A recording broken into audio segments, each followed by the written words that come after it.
Hello दोस्तों, स्वागत करते हैं हम आपके अपने यूट्यूब चैनल सक्सेस पॉइंट में।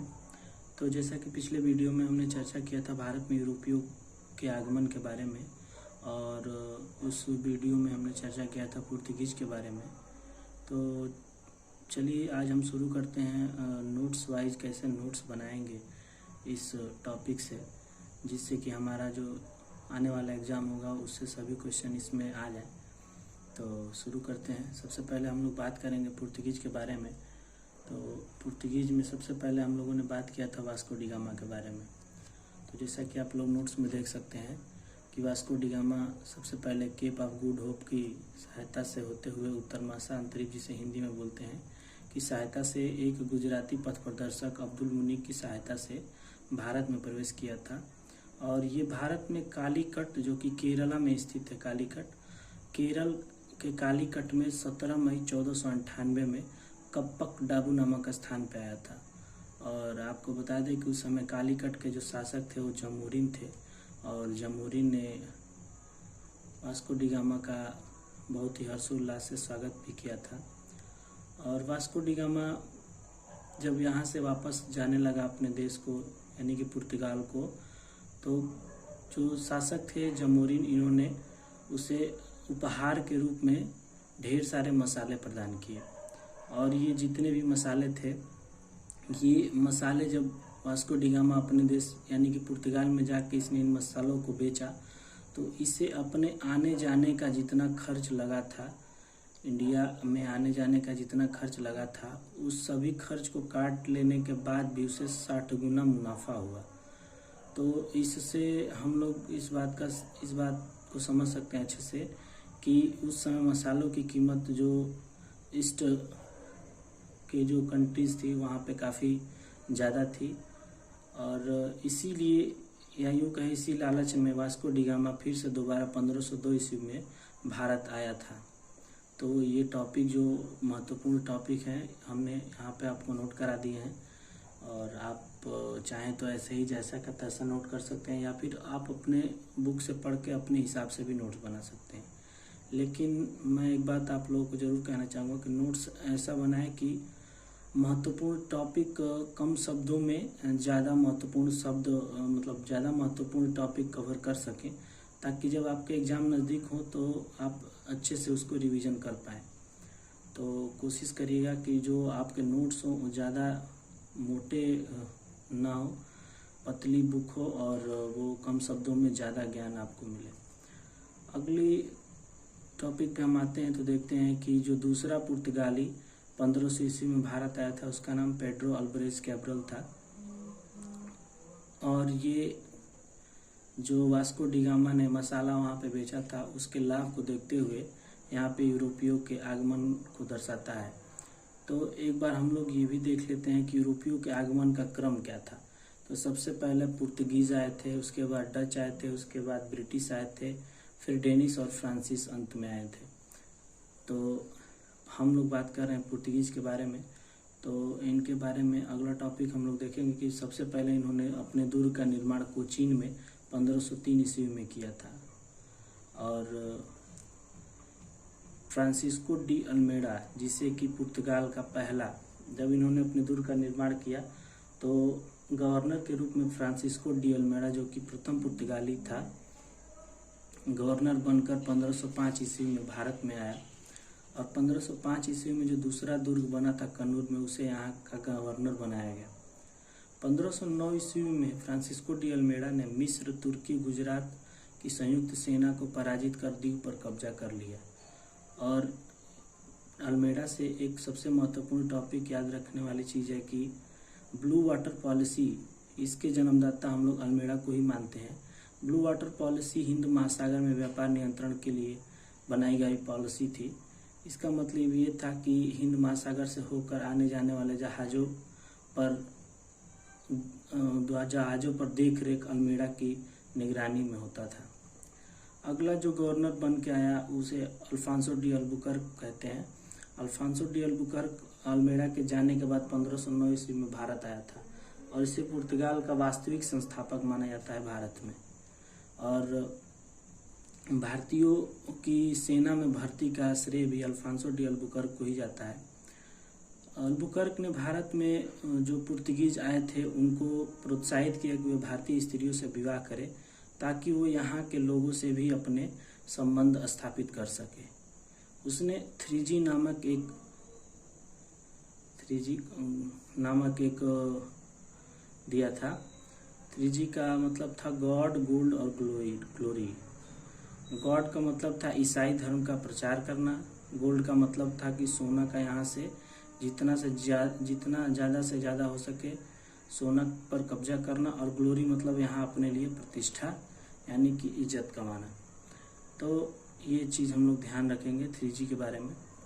आगे बढ़ते हैं, देखते हैं कि अल्बुकर्क ने अपने क्षेत्र में सती प्रथा पर रोक लगाई थी। और आप लोगों को पता ही है कि सती प्रथा पे पूरी तरह से तो रोक नहीं लगाया था, लेकिन उसने अपने क्षेत्र में रोक लगाया था। आगे चल के और भी कई सारे शासकों ने और फिर अंत में जाके अंग्रेज गवर्नरों ने भी सती प्रथा पर पूर्ण रूप से रोक लगाई। आगे देखते हैं हम लोग 1510 ईस्वी में बीजापुर के आदिल शाह से अल्फांसो डी अल्बुकर्क ने गोवा को जीत लिया था। और 1510 ईस्वी में जीता हुआ यह गोवा, आप लोगों को पता होगा कि 1561 ईस्वी में भारत में इस गोवा को पुनः मिलाया गया। तो काफ़ी वर्षों तक ये गोवा राज्य पुर्तगालियों के हाथ में था। उसके बाद 1511 ईस्वी में अल्बुकर्क ने मलाया द्वीप पर भी अधिकार कर लिया और मलक्का पर पूरी तरह से अपना नियंत्रण स्थापित कर लिया। आगे चलकर 1515 में अपने या भारत में आखिरी वर्षों में इसने फारस के खाड़ी के जो मुहाने पर हरमुज नामक द्वीप पर भी इसने अपने अधिकार को जमा लिया। उसने गोवा को एक राजनीतिक और सांस्कृतिक केंद्र के रूप में स्थापित किया था। तो पुर्तगालियों के बारे में मोस्ट इम्पॉर्टेंट ये टॉपिक है अल्फांसो डी अल्बुकर्क, इसके बारे में आप लोग ज़रूर अच्छे से पढ़िएगा। उसके बाद हम देखेंगे नीनो डी कुन्हा के बारे में। नीनो डी कुन्हा ने गोवा को पुर्तगाल राज्य की औपचारिक राजधानी बनाया। तो यहाँ पे क्वेश्चन आता है कि गोवा को पुर्तगाल की औपचारिक राजधानी किसने बनाया था, तो ये इम्पोर्टेंट क्वेश्चन है, आप लोग इसको ध्यान रखेंगे। नीनो डी कुन्हा ने सबसे पहले गोवा को पुर्तगाल की राजधानी बनाया था। कुन्हा ने सैंथोमी जो कि मद्रास में स्थित है, हुगली और दीव में पुर्तगीज बस्तियों की स्थापना भी करी थी। तो ये इम्पोर्टेंट है, इसको भी आप लोग अपने नोट्स में चाहेंगे तो शामिल कर सकते हैं क्योंकि इससे भी क्वेश्चन बनते हैं। आखिर में हम कुछ प्रमुख तथ्यों के बारे में भी बात करना चाहेंगे। सबसे पहले बात करेंगे कि बंगाल के जो शासक थे महमूद शाह, इसने पुर्तगालियों को चटगांव और सतगांव में व्यापारी कंपनी खोलने की सहमति प्रदान की थी। तो ये भी क्वेश्चन आता है कि किस शासक ने या फिर किस बंगाल के शासक ने पुर्तगालियों को चटगांव या सतगांव में व्यापारी कंपनी स्थापित करने की सहमति प्रदान की थी। तो यहाँ पे याद रखेंगे महमूद शाह ने। उसके बाद अकबर की अनुमति से हुगली में कंपनी की स्थापना का श्रेय भी पुर्तगालियों को जाता है। तो ये भी याद रखने वाली टॉपिक है। उसके बाद शाहजहां ने पुर्तगीज से जो अधिकार किया हुआ हुगली था उसको छीन लिया था। तो इसके बारे में भी आप लोग याद रखेंगे कि शाहजहां नाराज हो गया था पुर्तगालियों से, तो इसने हुगली में पुर्तगाली जो फैक्ट्री थी उस पर अटैक करके और हुगली पे अपना अधिकार कर लिया था। तो इसके बारे में एक छोटी सी कहानी भी है कि जो शाहजहां था, इसकी जो पत्नी थी, उसकी जो मित्र थी उसका तिरस्कार कर दिया था, या फिर उसकी मतलब तो उसका अपमान होने की वजह से शाहजहां ने नाराजगी में ये कदम उठाया और पुर्तगालियों से हुगली को छीन लिया था। अब हम लोग बात करेंगे पतन के कारण के बारे में कि पुर्तगीज के पतन के कारण क्या थे। तो पुर्तगीज के पतन के कारणों में प्रमुख था भारतीय स्त्रियों से विवाह और धर्मांतरण। जैसा कि मैंने अपने पिछले वीडियो में चर्चा में आप लोगों को बताया था कि धर्म यहाँ पे ईसाई धर्म का कन्वर्जेंशन काफ़ी बढ़ गया था, जिसकी वजह से लोगों में यहाँ पे असंतोष व्याप्त होने लगा था। और दूसरा कारण था व्यापारिक प्रशासन में अकुशलता, काफ़ी भ्रष्टाचार था, जैसे कि मैंने पिछली वीडियो में भी आपको बताया था। और रिश्वतखोरी और भ्रष्टाचार के चलते ही इनके पतन का जो ये प्रमुख कारण था उसमें ये चीज़ें भी जुड़ी जाती हैं। आगे हम लोग देखेंगे पतन के कारणों में डचों का प्रवेश और सैन्य चुनौती। शुरू में तो पुर्तगीजों को किसी भी कंपटीशन का या फिर किसी भी चुनौती का सामना नहीं करना पड़ा था, लेकिन जब डचों ने भारत में प्रवेश किया तो इन्हें एक अपना अच्छा खासा प्रतिद्वंदी मिल गया, जिससे कि इन्हें काफ़ी व्यापार करने में चुनौतियों का सामना करना पड़ा। आगे हम एक टॉपिक पे विशेष ध्यान देंगे, कार्ड्स आर मेड ऑफ काफिला। इसके बारे में भी क्वेश्चन आए हैं एग्जामों में, तो इसके बारे में देखना जरूरी है, इसके बारे में जानना जरूरी है।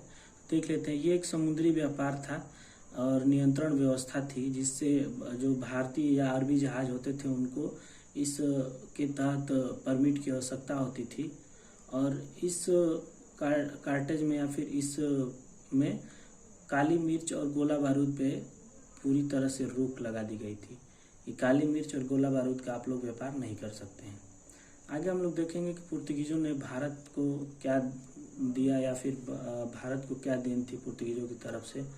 तो पुर्तगीजों की वजह से ही जापान से भारत का व्यापार शुरू हुआ, और प्रिंटिंग प्रेस जो है, प्रिंटिंग प्रेस का जनक भी पुर्तगीजों को माना जाता है। उसके बाद तंबाकू की खेती भी पुर्तगीजों की वजह से ही भारत में संभव हुई।